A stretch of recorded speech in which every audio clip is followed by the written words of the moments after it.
Welcome to another of my coffee break videos, where we will talk about various art-related snippets. Usually, my videos are about specific pieces of art. This one's concerned with what we actually see, but don't expect answers from me on this. All I want to do is get you thinking. One thing is basic. Everything we see comes via our eyes, where the image is projected onto thousands of receptor cells, and via nerves, this information is taken to the brain, which then works out what you're seeing, or what you think you're seeing. Actually, what you think you're seeing at any given moment is not a fresh snapshot, but apart from the small centre bit, it's rather an average of what you've seen in the past 10 to 15 seconds. This helps not only with the workload of your brain, but to create a stable environment, and despite sacrificing some accuracy. It also means that what you see around you, that cup of coffee, the face of your co-worker, your computer screen, may in fact be a time-averaged composite of now and the past, and this is known as visual smoothing. Because of this, pilots, for example, have to use a special technique to observe what is around them. They have to move their heads and take separate snapshots of these small areas of the sky rather than just scanning around. They utilize the sensitive center of the eye rather than relying on the less sensitive peripheral areas. How effective your visual memory is can be well illustrated when you drive along a road and you spot something different. Here, your brain has in some way made a comparison with what you're seeing and what's in your stored memory. Not only noticing it, but bringing it to your attention.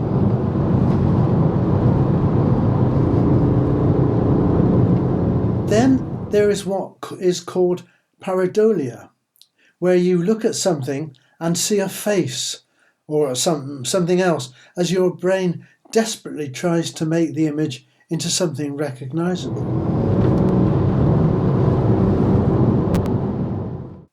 How does all this apply to visual art?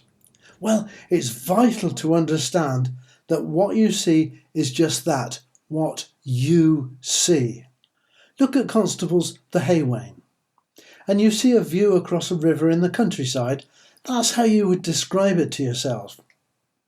You will, of course, have seen this painting before, but any landscape will elicit the same initial response from you. Your brain will easily understand what it is, although I sometimes wonder how someone from Central Africa or the Middle East would see it. Consider a photorealistic style painting, like this brilliant one from Yigel Ozeri.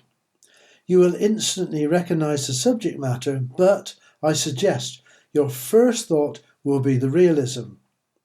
You might consider that the value of this painting lies in the demonstration of the artist's skills rather than the subject matter. In other words, is he showing off? Very much like a banjo player.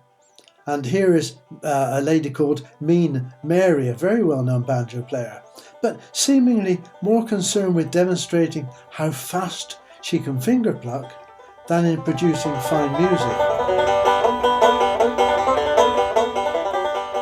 Anyway, your reaction to the photorealistic painting will be very different to the Haywain. Now let's have a look at the Fighting Temeraire. And our first impression might be a reaction to the emotions conveyed by the colour and the outlines. But our brain will soon search for a recognisable object, and we'll find the ship. We know it was a ship, the same way as you recognise anything. Your brain compares it to something you have seen before, and you know it was a ship. Although if you were Chinese, you would recognise it as a chuang. But you would only be able to recognise it if you had seen something similar before. Move on to Jackson Pollock. Now, this is a different kettle of fish. When looking at this, your brain will struggle to to identify anything in it. Instead, we have to react to the emotion of the design, the colours and the textures. Same with Bridget Riley. The work of these artists challenge our familiarity, although it's not my intention to do an art history analysis, but just to illustrate the point. Have a think about Salvador Dali from the same viewpoint. Here you will recognise objects, but not quite as you are used to seeing them. What mental gymnastics does our visual perception have to do to get around that? It gets a bit deep here, but I hope you're still with me. Once you have seen any painting, the images will stay in your brain, so you will recognise them the next time, and the more you look at them, the more detail your memory will have retained, the more you will recall. So every time you look at a picture, you see it differently. But not just different to you, but different to everyone else, because no one else has the same visual memory as you. In reality, of course, what you're actually looking at, just a number of blobs of coloured paint on a flat surface. It's your brain that interprets it, using all sorts of memory recalls and comparisons. And by the way, this isn't new. Back in 1929, the artist René Magritte painted a picture called The Treachery of Images. You'll know it as This Is Not a Pipe. But he illustrated this very point. Your brain content and your life's experiences are unique to you. Therefore, your reactions to any piece of art will be different than anyone else's.